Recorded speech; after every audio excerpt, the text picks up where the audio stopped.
Hi and welcome to the channel. We are doing a roleplay and storytelling let's play of Crusader Kings 3. We are currently playing as King Frej of Sweden. He's 71 years old and the head of House Korp. So with roleplaying I mean that I'm playing after my king's personality. It's based on his traits and personality I have developed and molded for him during previous episodes. So we are basing all decisions according to what I believe that the king would do and think and how he would react to things. And with storytelling I mean that I try to add even more depth and flavor to the game than what's already in here, which is a lot, but I'm writing these little parts with dialogue or maybe a poem or something like that when events comes along that inspires me to do so. So we are still looking for an opportunity to conquer Viken here from Jarl Harald, but I am being cautious because he has a similar strength to ours. He's allied to Mercy over here. They are in a war that has newly started, so I will definitely keep my eye on this, but since the king is old, I really don't want to be in a prolonged war if and when he dies, because then his son here, Starkadr, will need to rule and it can cause all kinds of problems for us if he is not in a strong enough position to secure his place on the throne when that happens. So I was looking to do some easier conquests down here on the South Baltic coast, because I believe, at least it was in CK2, that if you owned territory down here you could form the Norse Holy Order, Jom's Vikings. And it could be a fun addition to our playthrough if we had some religious fanatics down here willing to fight for us.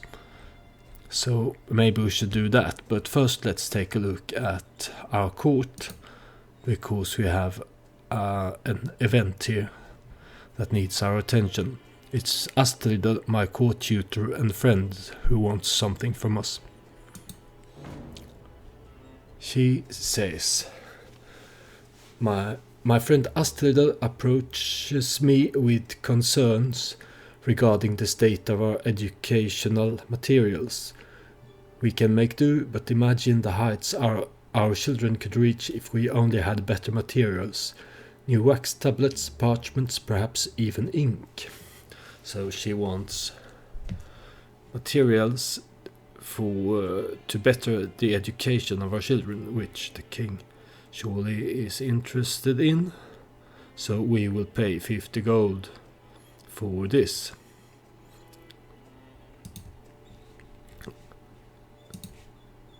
And that was that. And I was looking at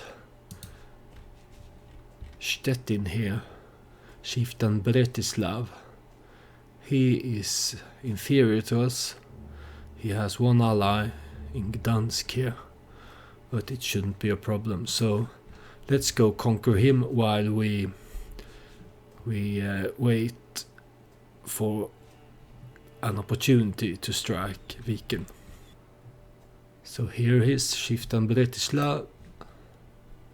I will declare war for a duchy conquest. Should I do Venetia? No, I think it is Pomerania you need to own to be able to form the Holy Order. So let's go for that one.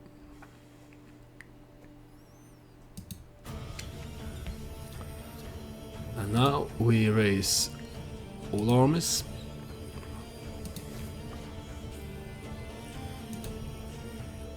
And wait for them to gather. It will take a few days, but they are on their way. Let's go. We are taking the longships down through the straits here. And here's an experienced fighter. I will take a look at him later.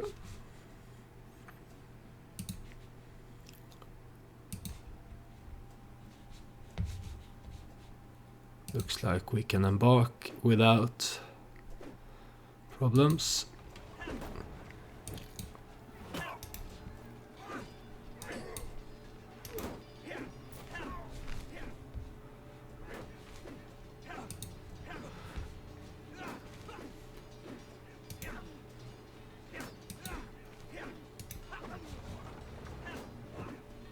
Oh, this is the one with the onagers, maybe.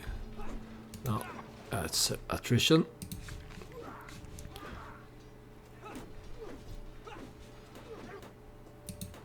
Do I have some kind of siege commander? I don't think so, but it never hurts to take a look. Yes, I have one. He's a guest. I will recruit you, Herjolf Viti. It will cost me 20 gold to recruit this evil adventurer. He's not a great commander, but he's a great fighter, and he has the military engineer trait, which will speed up our sieges significantly. Let's see about finding him a wife. Here's another courtier. Who is she? She is a daughter of Kollur and Gyrudur, two now dead courtiers. So let's get her married to our new arrival here, Herjolf Viti.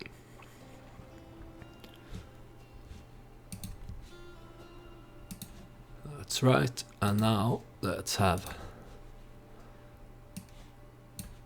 him take command of the siege. If there is a battle, I will switch him to someone who is better, but as long as we're sieging, he can lend us his knowledge of breaking down walls.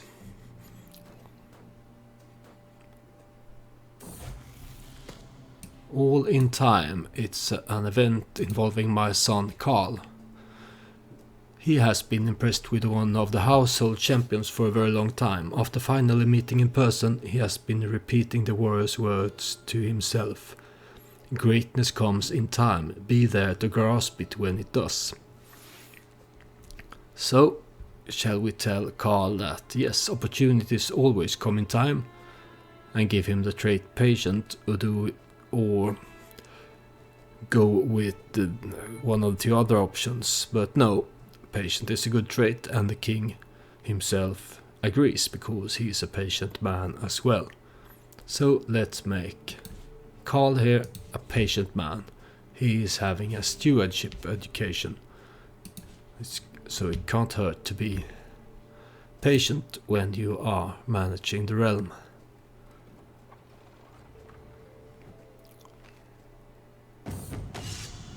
An unworthy challenge. At first I thought the simple footman a fool for stepping onto the training field. However, the battle proved more hard fought than I expected, and it gradually became clear that he would be unable to stop his wild and vicious strikes from hurting me. Disarming him suddenly became a matter of life and death. I tried not to show my relief when his sword finally hit the ground. So the 71-year-old king is at the training grounds, fighting Suni of Dovre here, a wanderer. And he's a good fighter, so I could recruit him. Or I can give him a lecture on honor, or strike him down where he stands. He's an insane adventurer. No, you're a good fighter. I could use more people like you. They are trying to engage us here while we're sieging, so let's get ourselves a better commander. go with Ragnar of Forbasse and send our second army to reinforce.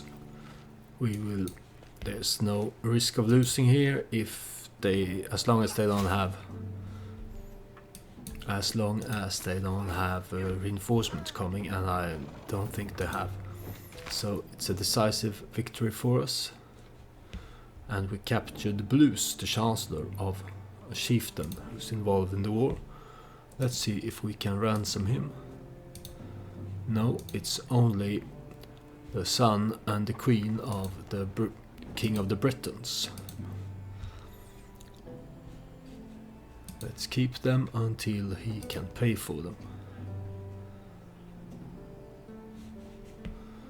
And let's continue. Tall tales at the table. It's been a long evening in the company of Kolbein. The wanderer stopped in Lödöse for the night, paying for his stay with tales of his exploits that have lasted hours. And if the two giants actually had gone ahead with their holmgang, Iceland would surely have sunk back into the sea. Lucky I talked them down, really. Tale after tale, the saga continues, each anecdote longer and larger than the last. So we have a wandering storyteller here, and we can ask him to stay at court, or say these sound far-fetched, which will result in an intrigue challenge against him, or do speak well of our hospitality at your next stop, which will give us generous host and increase other people's opinion of us. Well, he's a misguided warrior. There's nothing special about him. Do speak well of our hospitality at your next stop, Kolbein. Oh, here are some more enemies. Let's engage them while we're at it. It was a victory, and we are... Which one was the one with the... Yeah, this is the one with our new onagers. So let's take the onagers and put our siege commander at the lead and go siege down this as well. That should really be all we need to win this war, because we're already at 96% war score. And the siege is progressing fast. Child of my dynasty, it's my daughter Gerda, who has given birth to a daughter. She's married to this Sigmund Milkshanov, I think it is, Milkshanov. He's a plebeian with a lot of claims, and this little girl here, Purider Gerdsdottir, is born into our house and will inherit, I think, some of his claims, at least. So may you grow to be strong and wise. Here's the siege.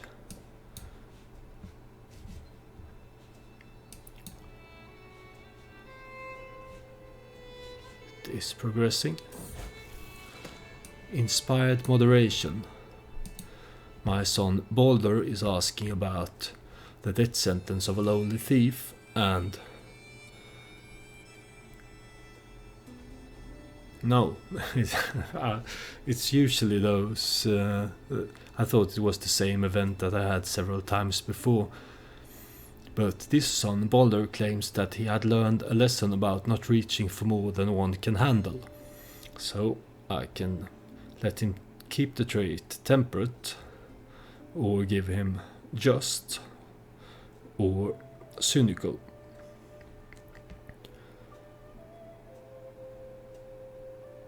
The king is a cynical man, so I have to gain the stress to tell him it's time to show him how little Odin cares. That was an example of a choice I never would have made if I was playing this game to quote unquote win or do as best as I can, it was definitely not the right choice to do, because temperate would have been much better trait and it wouldn't have given us the stress hit. But we are role playing, so that's the choice we made in accordance with the king's personality. And now we have won this war, so let's enforce our demands on him and claim what is ours. And what is this war I'm in? Oh, so this little chief here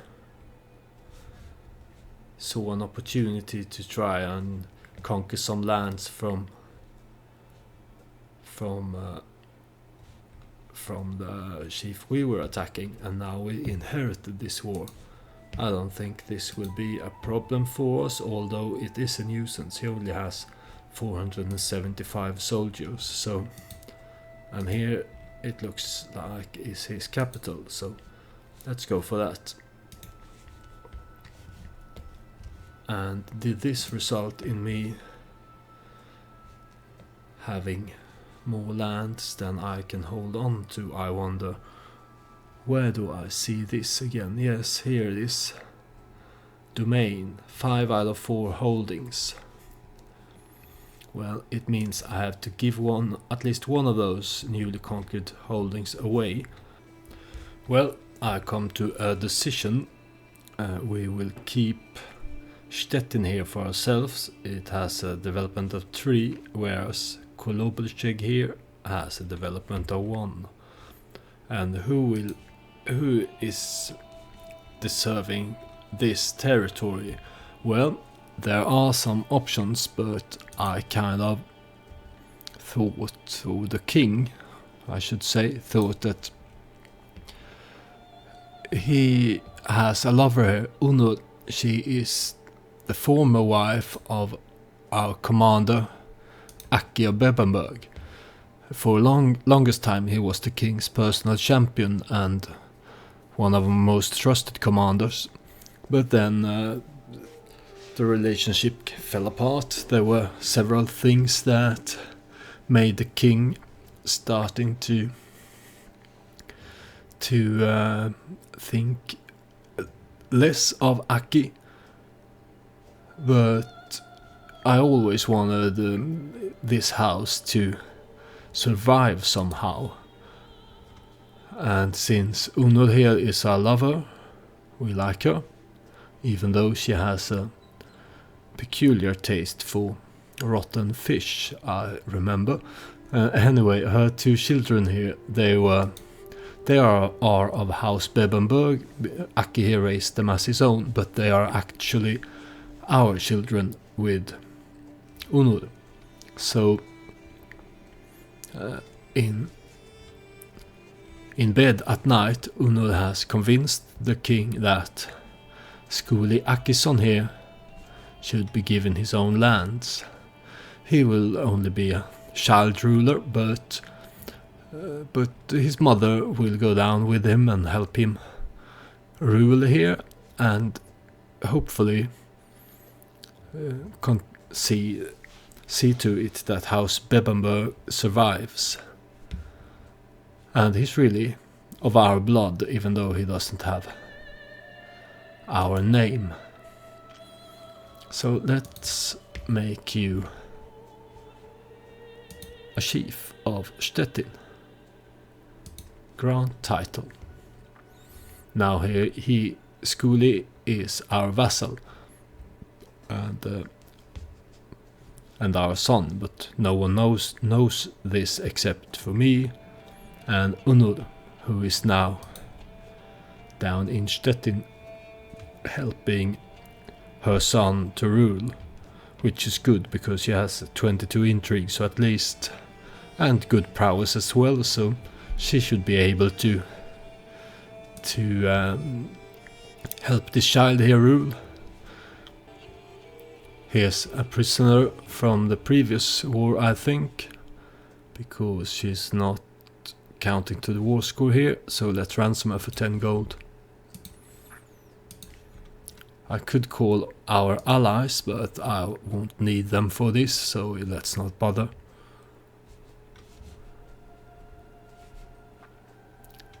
Let's just go and siege down Skytino. Botilda comes of age. I am proud to see my daughter no longer as a child, but as an adult. It means that Botilda, Frej's daughter Korp here, she's a child of mine, and the concubine Pyri, who is now sadly dead, she became a mastermind philosopher. That is a great educational trait. Unfortunately, she doesn't have. It's not reflected in her learning skills, but anyway, they grow up fast. And let's see if we can find Botilda a husband. This looks like an opportunity. It's Jarl Ivar the Boneless of Suderøya. I was looking for a strong alliance in England or the British Isles to deal with Vikings ally Mercia here. And here is someone who is willing to marry my daughter, even though we have too many existing alliances. It's because he is marrying up and he has a high opinion of us. And also the game doesn't take this into consideration, but this 50-year-old man really should be happy to marry this pretty girl, I believe. So, well, me the player is kind of sad to send Botilda Korp away to marry this drunkard, irritable drunkard, one-legged drunkard.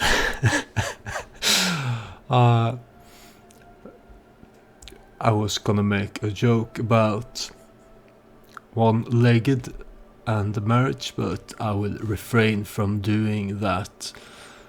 If you're similarly inclined in your sense of humor, I'm sure you can figure out what kind of joke I was about to make, but let's get an alliance with House Ivaling of Söderøya. They will help us in our next war. Thank you, Botilda, for making this possible. And now, really excellent. There are some enemy forces here. I don't think they are involved in this war, but... Oh, my daughter Saga has given birth to a daughter. She's married to... Yeah, I married her to this Khazar here. He's of Jewish faith. That is interesting. And he has got this good congenital trait. See if little Huld... No, she didn't inherit it, but may you grow strong and wise. Regardless, little Huld. Our family is growing big and strong. Siege down his capital, please. Yes. No. Yes, we won the war, but no, Astrida, my friend and court tutor, is dead. She was the widow of Jatvader, our first chancellor. And we married because the king always wanted to reward Jatvader for his services by giving him some land, but he died, sadly, before we could properly reward him. And also the king has been friends with Astrider here for a long time. So we married betrothed their daughter to one of our sons. And soon he will be old enough to marry her. And then Jatvader and Astrider will see their line and the story of their family continued through Jorun here and my son Karl. But that is in about a year or two from now, when they can actually get married. But it is really sad for the king that his friend and court tutor Astrider has died. We will see about finding a new court tutor. So we could go with Njal, our champion, but I think we will go with Kraka here. She has the intelligent trait. She is the wife of Suni of Dovre, who is one of our new champions. So let's make Kraka court tutor. And while we're at it, let's make sure that our best champions are actually fighting.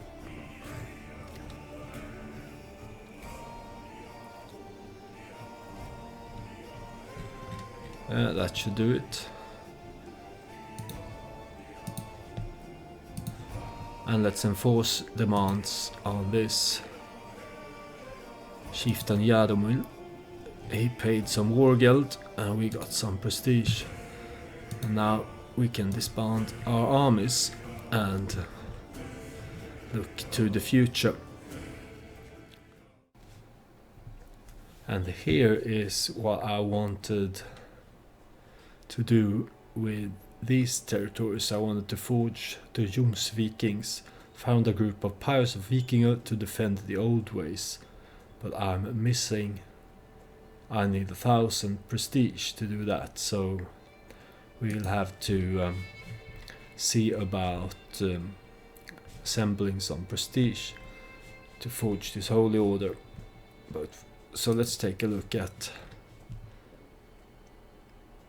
Now we have a much stronger force than Jarl Harald with all our alliances. He is still allied to Mercia here, and he also has a Jarl of Helgoland as an ally. But with Denmark, our wife here at Gulapningslög, and our newest ally, Ivar the Boneless of Söderöja, we should be able to take him on. So let's look at that. It will cost us some piety to declare this war. What is our unread messages? King Urbsen here of Brittany is getting the money together to ransom his queen and his heir. I hold his heir as well. Yeah. Oh, and designate a guardian for our young son here. He is on a diplomacy education. He's the son of me and my concubine Giselle of House Carling. She was one of the wives we took from King Urbsen's father here. So let's have her teach her son. Yes, our levies is at a decent size, so are our men at arms. So now is the time before the king departs for Valhalla. He is going to settle his oldest score. He has for a long time held a grudge against Jarl Haraldr of Viken, House Yngling, ever since he raided our lands here in one of the first episodes of this playthrough. And now we have the strength to take him on and conquer his lands, and we will do that in the next episode. So for now, thank you for watching, and I hope I will see you next time when we conquer Viken. Goodbye.